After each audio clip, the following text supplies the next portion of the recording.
শুভ সকাল বন্ধুরা, চলে এলাম আবার একটা নতুন ব্লগ ভিডিও নিয়ে। তো ভিডিওর শুরুতেই আমি তোমাদের দেখিয়ে দিলাম আমাদের একটু দুষ্টুকে। আর দেখো আমি এই যে বসে বসে টিফিন করছিলাম।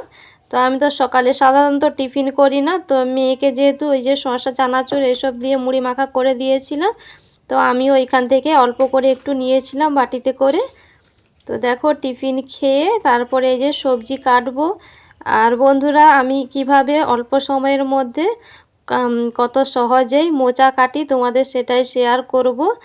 আর দেখো এই যে তোমাদের দেখাচ্ছিলাম যে এই যে দেশলাই কাঠির মতো, এটা আমি না আলাদা করে একে ছাড়াই না, আমি দেখো এই যে বটির মুখেই এই যে লাগিয়ে দিয়ে টেনে দিলাম। তো দেখো কত সহজেই উঠে এলো। জানি না আমার দিদিভাইরাই হয়তো এরকমভাবে করে বা কিভাবে কে কী করে আমি তো জানি না, তবে আমি দেখো এইভাবে কত সহজেই হয়ে যায় কাটা। তো আলাদা একটা একটা করে ছাড়ানো ঝামেলা থাকে না। তো এইভাবেই কেটে নিলে খুব সহজে তাড়াতাড়ি কাটা হয়ে যায়। আর বন্ধুরা, তোমাদের কাছে অনুরোধ, তোমরা একটু ভিডিওটা স্কিপ না করে পুরোটাই দেখতে থাকো। আশা করছি তোমাদের ভালো লাগবে আজকের ভিডিওটা। আর আমি বললাম না আমার শরীরটা খুব একটা ভালো নেই। তো আমার ভয়েসটা শুনে তোমরা নিশ্চয়ই বুঝতেই পারছো যে আমার শরীরটা খুব একটা ভালো নেই। ওই জন্য আমি আজকে সারাদিনের ভিডিও শেয়ার করতে পারি না, অল্প অল্প করে কিছু শেয়ার করেছি, তো তোমরা দেখতে থাকো।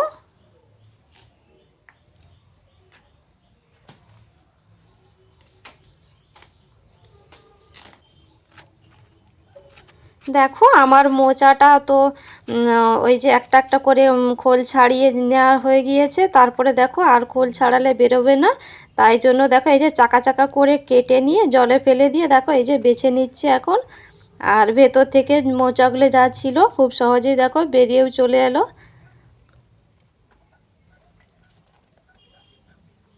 এই যে দেখো আমি এখন বেছে নিচ্ছি।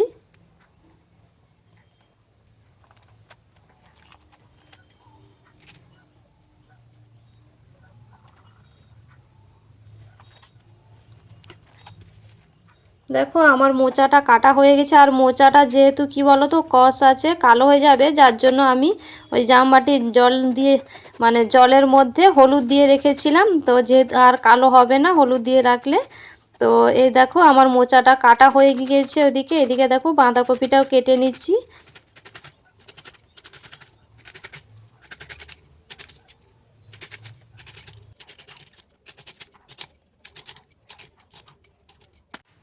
তো তারপরে দেখো আমার রান্নাটাও হয়ে গিয়েছে, তোমাদের একটু দেখিয়ে দিচ্ছি কি রান্না করেছি। তো আজকে বেশি কিছু রান্না করি না, দেখো ওই যে বাঁধাকপির সবজি করেছিলাম, মোচার ডাল করেছি, আর এই যে কাতলা মাছের ঝাল করেছি। তো এই ছিল আজকে দুপুরের মেনু। আজকে বেশি কিছু করি না যেহেতু শরীরটা ভালো নেই বললাম না। আর দেখো এদিকে আবার সন্ধেবেলায় একেবারে চলে এসেছি। সন্ধেবেলায় যে একটা নারকেল ফাটিয়ে নিচ্ছি। তো নারকেল ফাটাচ্ছি, কিছু একটা বানাবো, তোমরা দেখতে থাকো। দেখো নারকেলটা কত সুন্দর ছিল।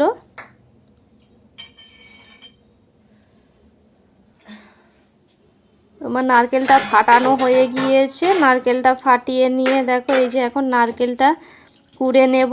এই যে বঁটি নিয়েছি, যেহেতু বঁটিটা এমনি রাখা থাকে, তো এই যে মুখটা একটু ধুয়ে নিলাম বঁটির। তো যেহেতু নারকেলটা কুড়বো এই জন্যে।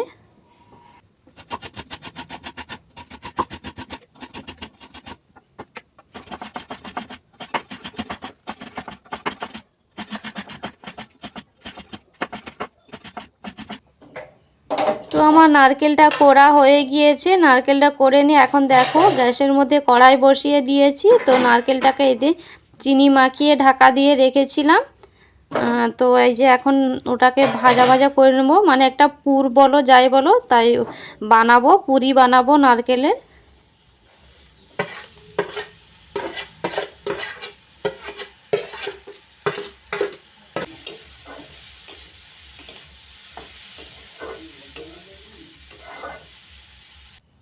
এদিকে দেখো আমার নারকেলের পুরটা বানানো হয়ে গিয়েছে। তারপরে অফ ক্যামেরায় আমি ময়দাটাও মেখে নিয়েছি। তো ময়দাটা মেখেছি যেমন আমরা লুচি ভাজি সেইভাবেই। তো ওটা তোমাদের দেখালাম না, তো আমি অফ ক্যামেরায় ময়দাটা মেখে নিয়েছি। আর দেখো মাখা হয়ে গেছে। এখন এই যে লুচির আকারে বেলেও নিচ্ছি। তো আমি এগুলো লুচি ভাজবো না, দেখো আমি কি বানাচ্ছি দেখো।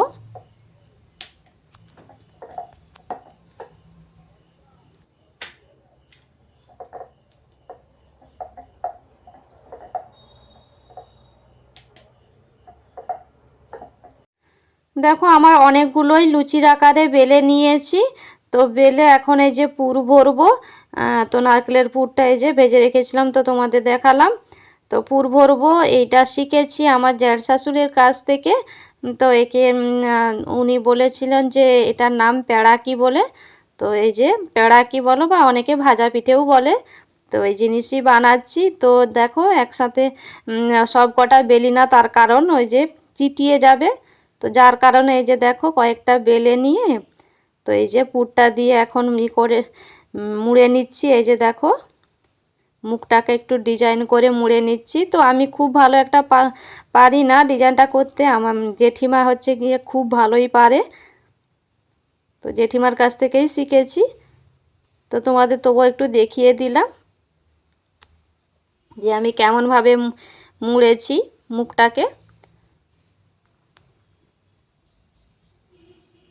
তো চলো আমি সব কটা লুচি বেলে নিয়ে তো বানিয়ে নেই।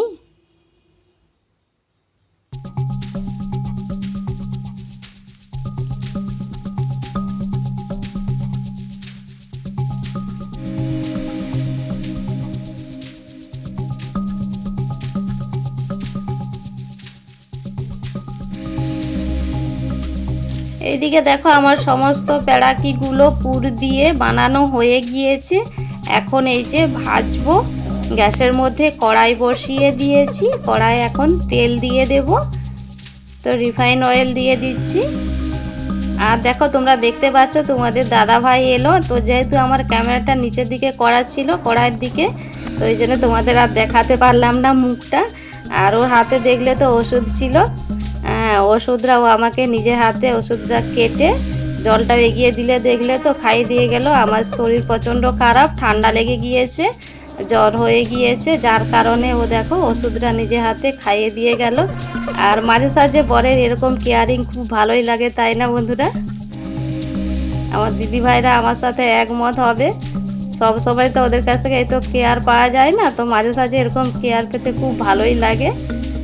তো দেখো আমার এই যে পেড়াকিগুলো এক এক করে দিয়ে এখন এই যে ভেজে নিচ্ছি।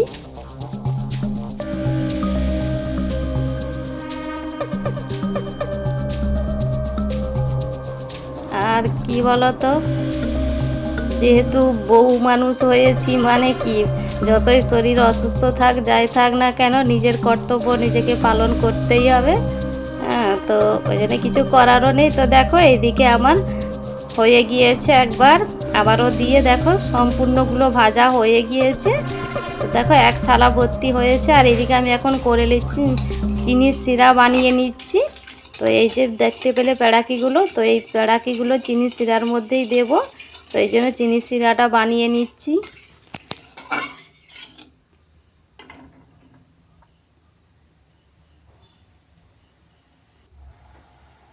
তো এইদিকে দেখো আমি ছোট কড়াইটা, শিরার কড়াইটা একদিকে অন্যদিকে গ্যাসে বসিয়ে দিয়ে, আর এইদিকে দেখো সিমাই ভেজে নিচ্ছি। যেই কড়াইতে পেড়াকিগুলো ভেজেছিলাম তো তেলটা গড়িয়ে রেখে দিয়ে ঘি দিয়ে এখন সিমাইগুলো ভেজে নিচ্ছিলাম। তো তারপর দিকে সিমাইও আমার হয়ে গিয়েছে। এখন এই যে আবার রাতের রান্নার জন্য রুটি ভাজছি। আর পেড়াকিগুলো তো ওগুলো তো আর রাতে খাওয়ার জন্য না, ওগুলো এমনি বানালাম, ওগুলো তো থেকে যাবে, পরের দিন খাওয়া যাবে। তো যার জন্য আমি বানালাম, কয়েকদিন ধরে বানাবো বানাবো করে বানানো হচ্ছিল না, তো আজকে বানিয়ে ফেললাম। আর ওগুলো বানানো হয়ে যেতে রেখে দিয়ে তো দেখো সিমাইটাও আমার হয়ে গিয়েছে। এখন এই যে রুটি ভাজা হয়ে গিয়েছে, তো রুটি তরকারি হয়েছে। তো এদিকে আবার দেখো সবার জন্য খাবারটা বেড়েও নিচ্ছি, রাতে খাবে। তো রুটি আলু সবজি আর এই সিমাই তো রাতে ছিল। আর আমার মেয়ে দেখো দাঁড়িয়ে আছে নিয়ে যাবে বলে ওর দিদা দাদুর জন্য। আর ওর খাবারটা এই যে দেখো। তো বন্ধুরা আজকের ভিডিও এই পর্যন্ত, দেখা হচ্ছে আবারও একটা নতুন ভিডিওর সাথে। ততক্ষণ তোমরা ভালো থেকো, সুস্থ থেকো, টাটা, গুড নাইট।